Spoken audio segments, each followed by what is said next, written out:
Assalamualaikum warahmatullahi wabarakatuh. Halo teman-teman, kembali lagi ke channel YouTube aku, Novanita Sari. Oke teman-teman, kali ini aku mau membahas tentang mekanisme dan perasat pelepasan plasenta dari soal-soal yang sering keluar di UKOM maupun SKB CPNS Bidan. Nah, kali ini nanti aku akan berbagi tips trik biar teman-teman tuh gak bingung bedainnya gitu ya. Nah, sebelum masuk ke materi intinya, aku ingetin lagi buat teman-teman yang belum bergabung di grup UKOM Kebidanan, silahkan bergabung.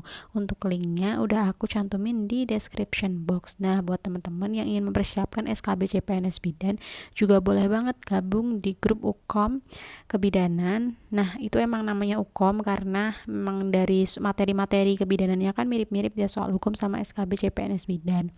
Nah, silakan teman-teman yang belum bergabung ya. Nah, aku ingetin lagi buat teman-teman yang belum subscribe channel YouTube aku, silahkan subscribe, like, komen, dan share biar aku lebih semangat membuat video-video materi-materi per-CPNS-an, kebidanan buat teman-teman semuanya. Dan karena subscribe itu gratis ya teman-teman ya. Oke, dan jangan lupa juga buat teman-teman yang belum follow Instagram maupun TikTok aku, silahkan di follow karena aku di sana sering banget update tentang materi-materi kebidanan, tentang per-CPNS-an, dan lain-lain. Oke teman-teman, mohon maaf jika mungkin suaranya rada terganggu karena ini di sebelah rumahku lagi ada proses penebangan pohon untuk ini ya teman-teman, pembuatan mebel ya. Mohon maaf kalau mungkin terganggu, kalau mungkin suaranya kurang jelas nanti teman-teman boleh banget komen di bawah. Oke, langsung aja ke materinya. Nah, apa aja sih nanti yang akan kita bahas? Nanti di sini aku akan membahas nih teman-teman, cara pelepasan plasenta. Nah, kan ada Duncan dan Schultz. Nah, nanti aku akan bahas satu persatu. Kemudian nanti aku juga akan bahas perasat untuk mengetahui lepasnya plasenta itu apa aja. Ya, kemudian nanti aku akan kasih tips trik nih buat teman-teman cara bedainnya ya, gampangnya tuh gimana gitu. Terus yang terakhir adalah soal dan pembahasan seperti biasanya ya. Aku ingetin lagi karena kita sebelum mengerjakan soal kita paling tidak tuh konsepnya tuh udah paham, udah ngerti gitu. Jadi kalau nanti ketemu soal model apapun, mau diubah-ubah model apapun sama si pembuat soal, teman-teman tuh paham gitu ya. Oke, langsung aja ya teman-teman ya. Nah, kita bahas ke cara pelepasan plasenta. Tadi kan aku bilang nih, cara pelepasan plasenta itu ada secara namanya adalah Duncan dan Schultz. Aku akan bahas satu persatu ya teman-teman ya. Nah, cara pelepasan plasenta secara Duncan, aku akan bahas yang Duncan terlebih dahulu. Oke, pelan-pelan ya teman-teman ya. Jadi, mekanisme Duncan ini terjadi pelepasan plasenta dari samping ya. Aku garis bawahi biar teman-teman paham.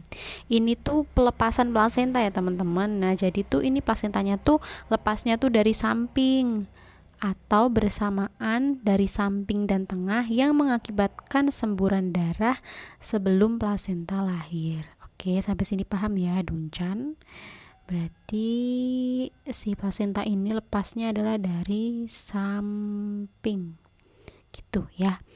Oke, kemudian selanjutnya adalah cara pelepasan plasenta secara Schultz.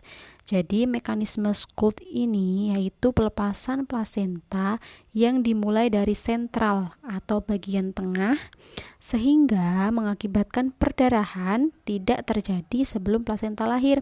Kalau yang Duncan tadi kan perdarahannya itu kan terjadinya adalah sebelum plasenta lahir ya, mengakibatkan semburan darah sebelum plasenta lahir. Kalau Schultz ini perdarahannya terjadi setelah plasenta lahir, tapi biasanya kalau cara identifikasi soalnya tuh ini teman-teman, kalau Duncan dari samping lepasnya, kemudian kalau Schultz lepasnya adalah dari tengah atau sentral. Ini ya teman-teman ya. Oke, sampai sini paham ya teman-teman ya. Nah, kalau udah ke cara pelepasan plasenta, setelah ini kita belajar ke perasatnya ya. Nah, perasat untuk mengetahui lepasnya plasenta ada apa aja sih Kak? Nah, yang pertama ada Kushner ya, ada Kushner, kemudian ada Klein, dan ada Strassman. Ya, nanti kalau misalnya teman-teman bingung, kita akan bahas di slide-slide terakhir cara mudah untuk menghafalnya atau memahaminya gitu ya teman-teman ya. Tapi sebelum kita ke inti atau ringkasannya, teman-teman harus paham dulu nih panjangnya atau istilahnya konsepnya dulu gitu ya.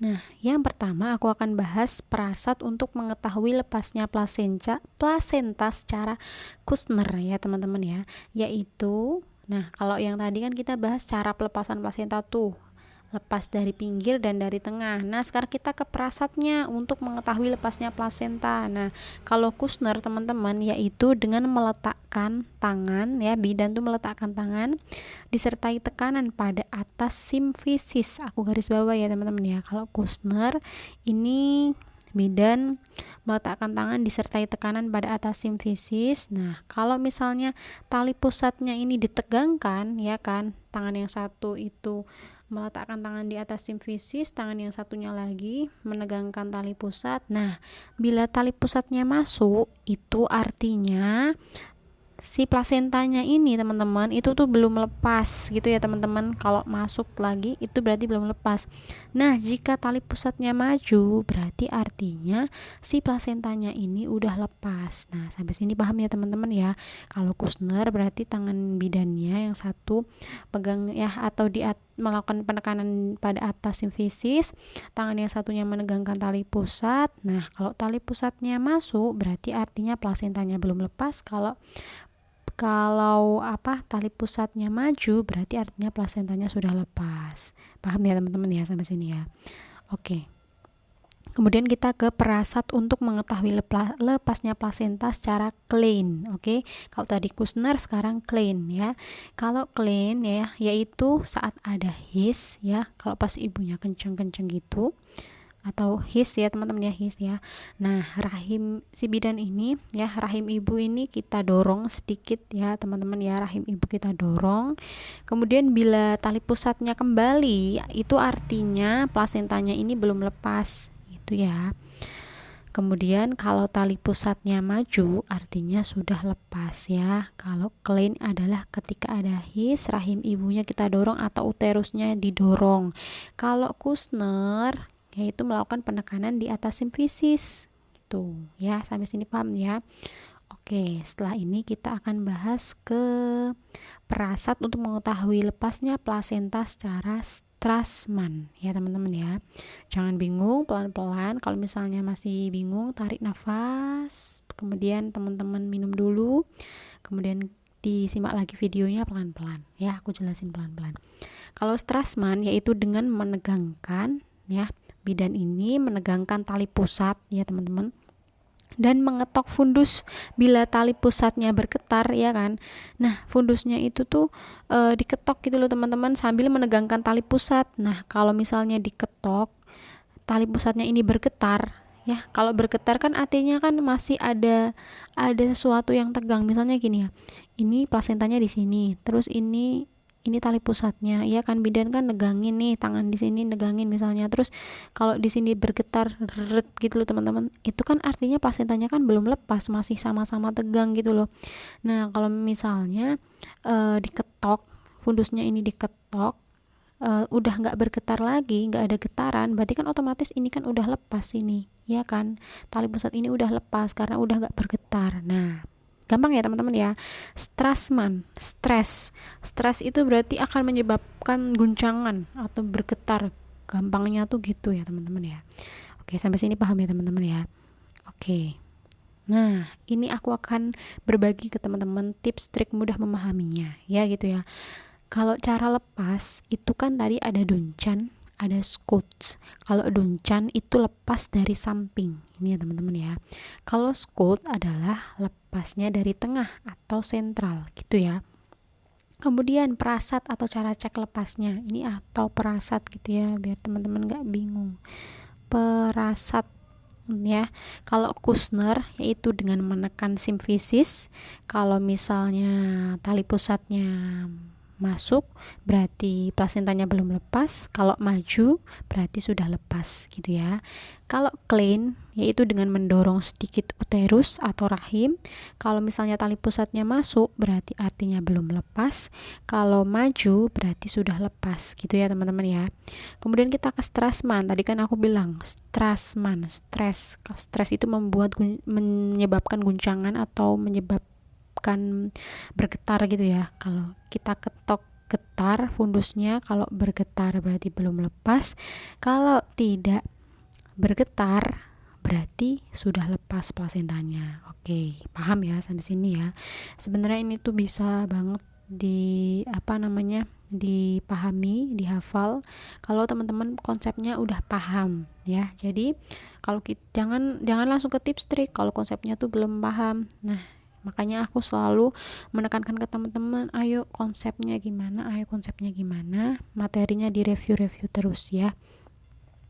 Oke, kita coba ke soalnya ya teman-teman. Nah, soal ini udah aku share di grup Ukom Kebidanan di Telegram. Silahkan teman-teman kalau mau mencoba mengerjakan, silahkan coba kerjakan.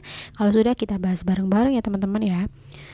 Oke, selalu aku ingetin lagi buat teman-teman, kalau menemui soal panjang silahkan langsung baca pertanyaannya, kemudian langsung kita baca kasusnya, atau kalau misalnya waktunya mepet kita langsung scanning apa sih yang dimau sama si pembuat soal gitu ya. Oke, pertanyaannya adalah apa nama perasat yang digunakan oleh bidan untuk mengecek pelepasan plasenta tersebut. Nah, kalau teman-teman nggak bingung yang mana ya, kan jadi bingung ya jawabnya mau yang mana. Makanya aku selalu ingetin nih, 1-2 soal itu tuh sangat berharga banget, apalagi di SKB CPNS Bidan, karena satu peserta dengan peserta yang lain itu banyak banget teman-teman, kasusnya cuma selisih 1-2 nomor ya. Itu sayang banget kalau misalnya salah ya. Oke, kita baca soalnya. Nyonya T, umur 24 tahun, G3P2A0, sedang ditolong persalinan kala 3 oleh bidan di puskesmas, yaitu dengan menegangkan tali pusat dan mengetok fundus. Ya, didapatkan hasil tali pusatnya bergetar. Apa nama perasat yang digunakan oleh bidan untuk mengecek pelepasan plasenta tersebut? Oke, kita ingat-ingat lagi perasat nih yang ditanyain. Nah, aku kan tadi bilang ya, kita bahas satu-satu aja deh. Dari opsi A, Duncan ini kan bukan perasat ya teman-teman ya. Oke, tapi Duncan ini apa tadi? Adalah cek cara lepasnya plasenta ya. Nah, kita bisa eliminasi nih kalau kita tahu atau pernah baca. Duncan ini kan cara cek lepas, Cold juga bukan, ini cara cek lepas. Nah, kita lihat lagi nih di soal. Oh iya, tadi kan aku kan bilang ya, kalau bergetar itu kan Strassman itu kan berarti menyebabkan bergetar, menyebabkan banyak gerak gitu ya. Intinya tadi kan aku bilang di sini ya kan, Strassman kita ketok getar fundusnya. Kalau misalnya tali pusatnya masih bergetar artinya belum lepas, kalau misalnya tidak bergetar artinya sudah lepas ya. Berarti jawabannya yang mana nih teman-teman? Adalah opsi E. Berarti jawabannya E, gampang banget ya. Gampang banget pokoknya. Nah, kemudian soal selanjutnya. Yang ditanyakan adalah apa mekanisme pelepasan plasenta pada kasus tersebut. Yang ditanyain adalah mekanismenya nih. Ya, kita baca soalnya. Nyonya P, umur 28 tahun, G2P1A0, sedang ditolong persalinan kala 3 oleh bidan di PMB, yaitu dengan menegangkan tali pusat dan mengetok fundus, dan tali pusatnya tidak bergetar. Ini tidak bergetar ya teman-teman ya. Kemudian terjadi pelepasan plasenta dimulai dari sentral. Nah, kalau teman-teman nggak teliti, pasti kan langsung jawab Strassman kan, karena di sini mengetok fundus dan tali pusat bergetar. Padahal di sini kan yang ditanyakan adalah mekanisme pelepasannya. Nah, kemudian terjadi pelepasan plasenta dimulai dari sentral. Ayo, tadi apa kalau sentral? Oke, kita baca lagi. Kita ini ya, bahas dari opsi A, Scott. School ini adalah lepas dari tengah. Nah, berarti langsung aja jawabannya berarti adalah opsi A. Kayak gitu teman-teman. Nah, jadi aku ingetin lagi nih buat teman-teman nih. Yang ini silahkan teman-teman catat di buku catatan teman-teman biar teman-teman gak bingung. Nah, kalau udah teman-teman kan nanti kalau menemui soal model apapun kan nanti gak salah gitu ya. Nah, ini aja sih ya. Nah, udah di slide terakhir. Semoga apa yang aku sampaikan ini bermanfaat buat teman-teman dan memudahkan teman-teman nantinya untuk mengerjakan tes UKOM maupun SKB CPNS Bidan. Oke, semangat selalu dan jangan lupa tetap jaga kesehatan karena terlalu ambis juga nggak baik ya, yang berlebihan itu nggak baik. Pokoknya teman-teman silahkan atur waktunya untuk mempersiapkan UKOM maupun SKB CPNS Bidan sebaik mungkin.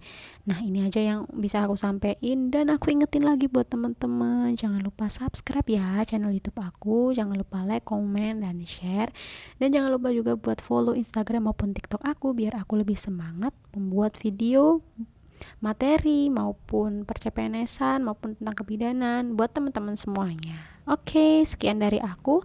Wassalamualaikum warahmatullahi wabarakatuh. Bye bye.